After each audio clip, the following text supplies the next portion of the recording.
Dneska som mala na pláne, že budem celý deň v kancelárii od rána, mala som tam dohodnuté stretnutia, že budem odpovedať na vaše správy a vyrovnám si v úvodzovkách zameškané resty. Plánuj, pán Božko sa hore smeje. Zlomila som si zub, volala som včera k zubárovi, zubár ma vzal a teda som tu skôr ako zubár. Tak čakám pred zubnou ambulanciou. Plánuj, pobavíš Pána Boha hore. Povolené prečerpanie, áno, nie som vôbec zastanca povoleného prečerpania, ale áno, môže výrazne pomôcť. Proste naozaj človek sa môže dostať do takej situácie, že jednoducho potrebujem náraz financie, vykryť to na nejaké krátke časové obdobie, mesiac, 2. Áno, súhlasím s tým, že vie to v tomto prípade veľmi pomôcť. Ale byť stále v povolenom prečerpaní, to je čistá katastrofa.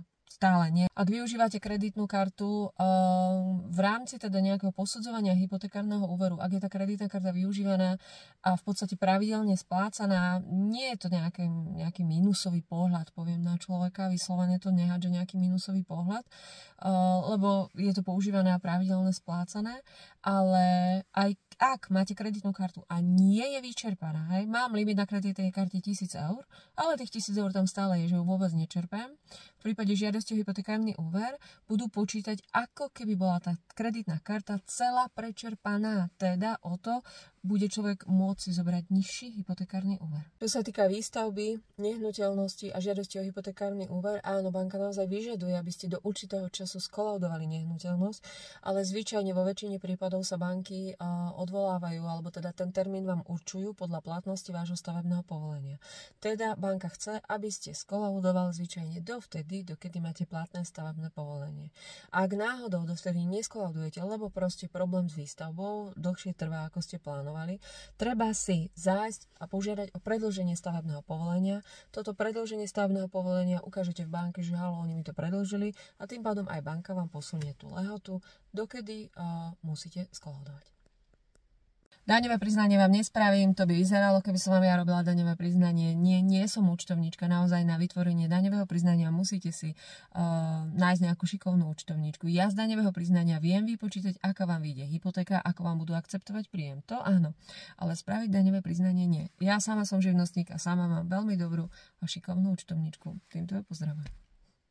Otázky na maximálnu materskú, na očiarky, na penky, odporúčam pozrieť stránku Mária Dvončová Právne pre rodiča. Tam nájdete všetky tieto odpovede.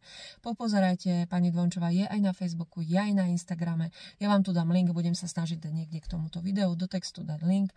Popozerajte jej stránku, naozaj ona je expert na toto. Materské, očiarky, rodičovské, všetky tieto dávky. Pani Dvončová vie, o čom rozpráva.